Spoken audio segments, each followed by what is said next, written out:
News analysis for 23rd of October. The first news states that how 1 billion people have taken at least first dose of COVID-19 vaccine. India gave a benefiting reply to those questioning the country's ability to achieve its vaccinated population against COVID 19 and surmounted the challenge posed by the pandemic by administering 1 billion shots in a short period of time. PM Modi also addresses to the nation by congratulating the country for a science-born, science-driven, and science-based vaccination program. He also stated that 100 crore vaccinations are not just a figure but a reflection of the strength of the country. He said that while other countries had expertise, India achieved the target by basing the vaccination program on scientific methods. Questioning whether Questions were asked if whether Indians were capable enough to cope up with the pandemic, or where will the country get the money from for its vaccines, and these billion this billion jabs news is the answer for all these questions. The billionth shot was administered on Thursday, 9 months and 5 days after the country's COVID-19 immunization program kicked off on. The government also seeks the timelines from colleges and universities for students' vaccination, as it's important for students to get vaccinated and its faculty as well. On the day when India achieved its landmark of 1 billion vaccine doses, the Union Ministry of Education sought a timeline from central universities on achieving 100% vaccination coverage for their students and staff. Now, it's the first time where the union government has sought details on the proportion of students' vaccination, and from its 43 central universities. The communication has significant public health implications as several universities, including DU, BHU, and JNU, have started reopening campuses in a phased manner, as well as other campuses outside New Delhi and other states as well. According to the government data, in the 18 to 44 years age group, 402.2 million people have received at least one dose of the vaccine, and 119.9 million of these numbers are fully vaccinated. It's the same news on how 1 billion dose milestone was achieved, and our PM Modi met with 7 Indian manufacturers and the issue of how discussing the issue of how can they further their research. In New Delhi, within 2 days of India achieving the milestone of administering 100 crore doses of COVID-19 jabs, Prime Minister Narendra Modi on Saturday met with COVID-19 manufacturers. The representatives from 7 vaccine makers were Serum Institute of India, Bharat Biotech, Dr. Reddy's Laboratory, Biological E, Genova Biopharm, and Panacea Biotech. They all participated in the meeting and discussed on furthering the research. The cumulative COVID-19 vaccine doses administered in the country has exceeded over 101.30 crore, according to the latest Health Ministry data. On October 21st, India achieved a major milestone in its vaccination program. COVID-19 vaccination in India, the top points to know are more than 75% of Indian adults population has received at least one dose of the COVID-19 vaccine. Over 31% of the country's around 93 crore adults have been administered to take both the doses. So far, the adult population in 9 states and union territories have received at least one dose of the COVID-19 vaccine. 3 vaccines such as Covishield, Covaxin were currently being used in the country are currently being used in the country's COVID-19 vaccination drive. India saw a single raise of around 16,326 new COVID cases, taking the tally to the allotted number, while the active cases have declined, the lowest in 223 days, according to the Union Health Ministry data.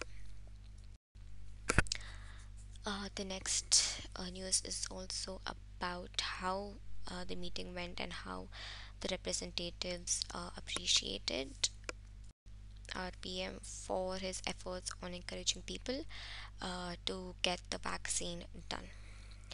Leading vaccine manufacturers on Saturday praised PM Narendra Modi's push towards facilitating a breakthrough in COVID 19 jabs in India.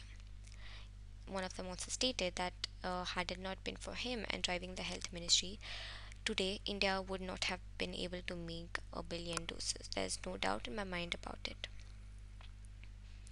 They also stated that the assurance was that we would give India a set sufficient, like in all other vaccines, for COVID vaccine in the lowest possible price available.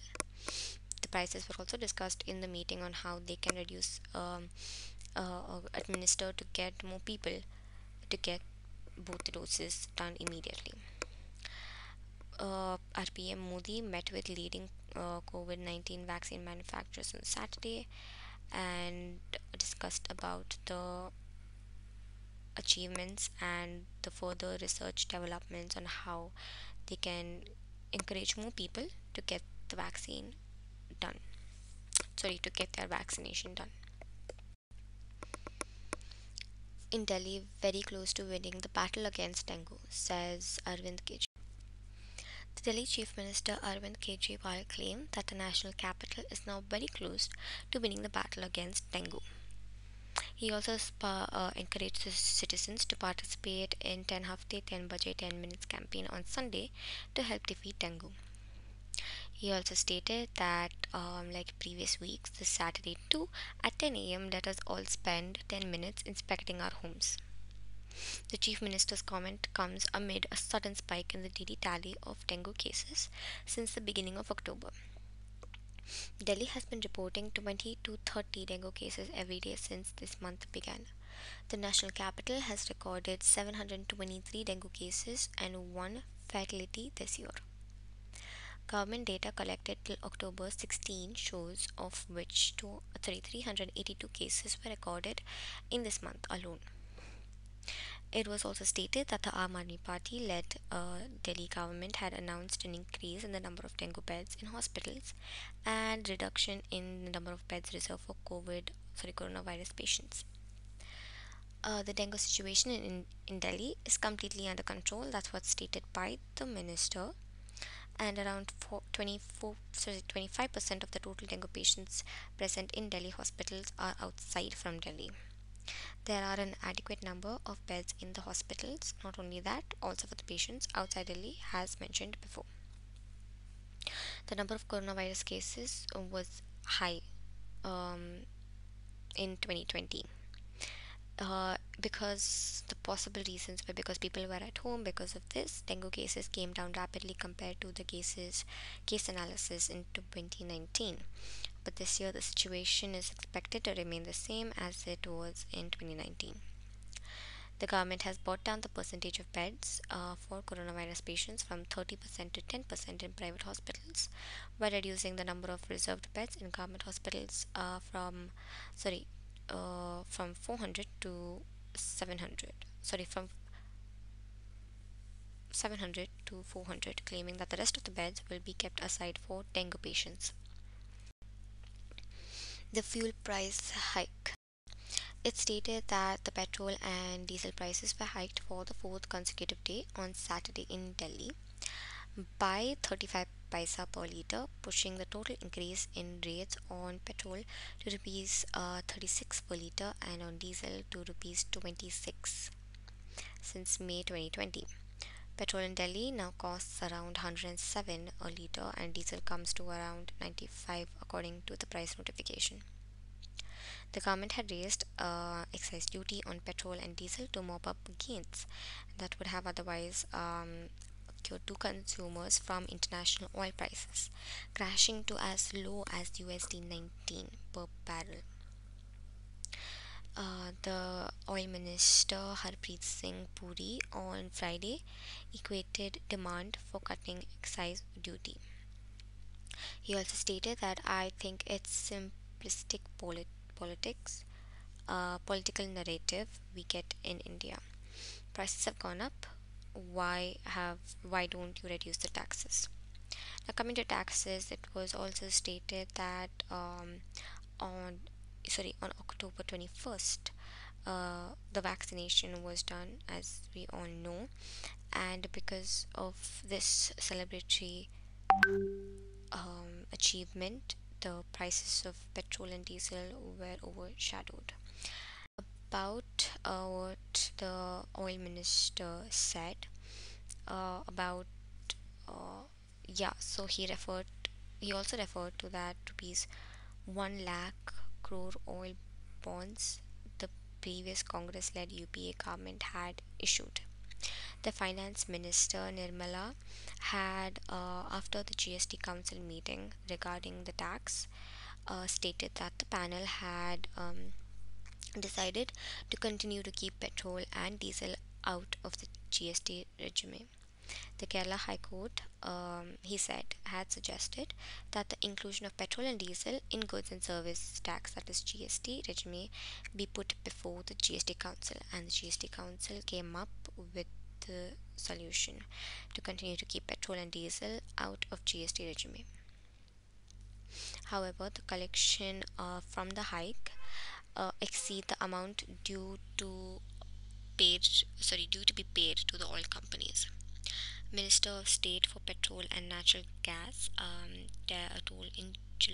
told Parliament that the Union government's tax collections on petrol and diesel jumped by 88% to rupees 3.35 lakh crore in the year to March 31st, from 1.78 lakh crore a year back. Delimitation will happen in Jammu and Kashmir statehood to be restored. On 23rd, the Union Home Minister Amit Shah on Saturday sought the support of the youth from Kashmir on realizing and making them understand the Prime Minister Narendra Modi's vision. The vision is vision of a peace and developed Jammu and Kashmir. The government will not allow anyone to create hurdles in the path of peace and development in Kashmir, quoted by Amit Shah, who on his first visit to Jammu and Kashmir since Article 370 was revoked in August 2019, said during an interaction with the members of Youth Club of the Union Territories. The Union Home Minister said that the youths of Kashmir should take advantage of the various opportunities being created by the administration for their progress. The administration has led a hand of friendship to the youth club and to which can create harmony and peace. Amit Shah also asserted the government's commitment to bringing peace and development in Jammu and Kashmir. Also, he added that rest assured, the development journey in Kashmir will not stop, and no one will stop Jammu and Kashmir from becoming an idle state with respect to development, peace, infrastructure, and prosperity, he added. Amit Shah said that he has made a promise in the parliament that the statehood of J&K would be restored and it would be done after the assembly elections. On quote, elections will happen and why to be stopped because it hurts their politics. Now, such things will not stop in Kashmir. Amit Shah said that he had made a promise that was said before, and the country's parliament, and this is a roadmap for the future benefits of Jammu and Kashmir.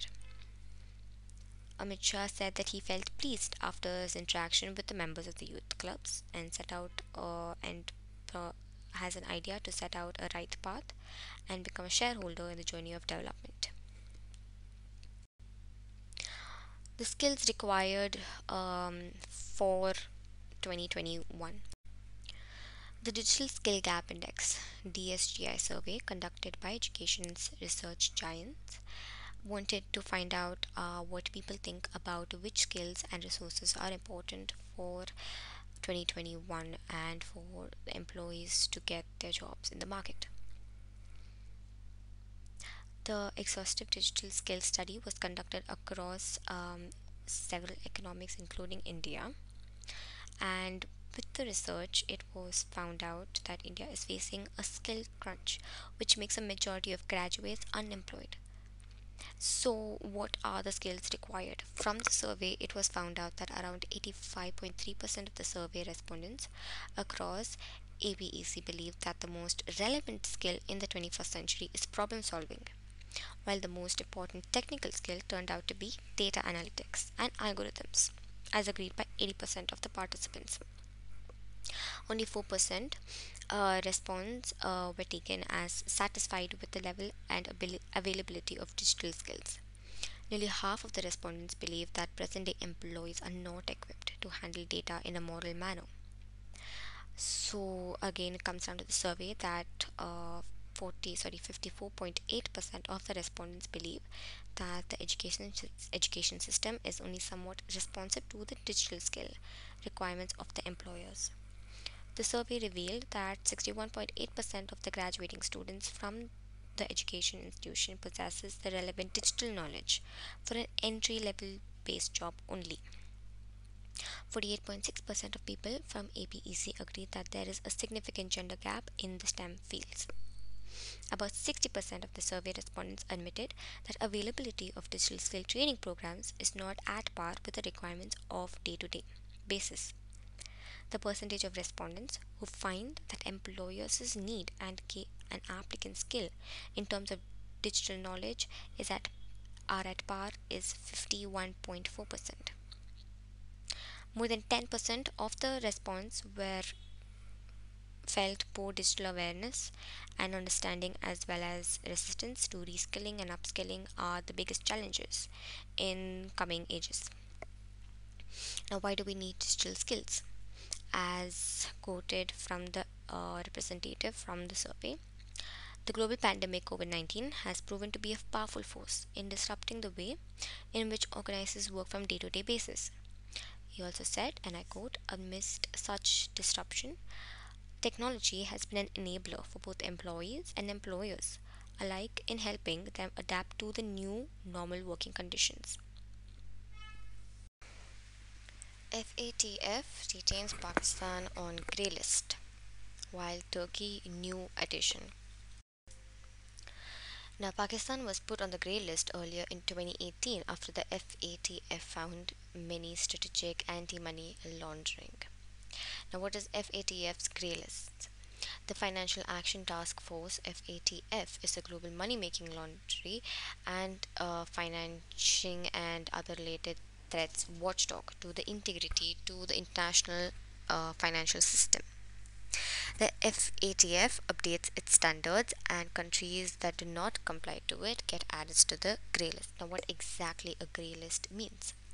The country gets limited access to international loans, specifically if they don't comply.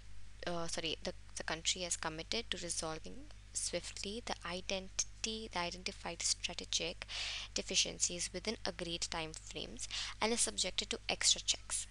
Inclusion in the grey list implies strategic deficiencies detected in the jurisdiction policies to prevent money laundering and other threats, according to the IMF working paper. Other countries such as Turkey, Jordan, and Mali have been added to the grey list, while Mauritius has been taken off the list. The FATF president Marcus said that while addressing a virtual press conference from Paris, the FATF also quoted that Afghanistan is a concern. Now, what happens if a country is put on a grey list?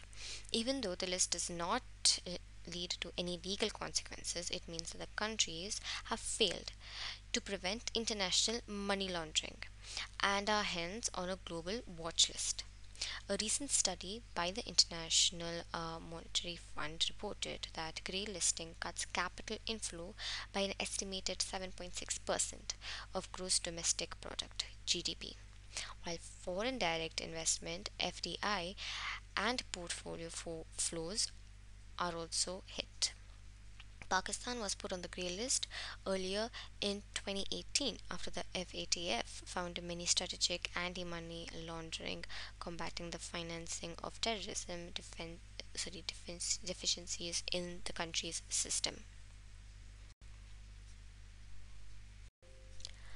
Update on sports. The T20 World Cup 2021. India took to making winning statement against Pakistan. As we all know, Virat Kohli will step down as India captain in the shortest format of the game after the T20 World Cup 2021. However, Ravi Shastri is set to leave the head coach's position after the tournament. There are plenty of talking points created around the men in blue as they get ready to begin their World Cup campaign. As a result of the cross border conflict between the neighbouring countries, hardly anything in cricket, or only a few things in the world of sports, can match up to the interest an India Pakistan cricket contest generates. For the citizens, the two nations is just a battle of pride.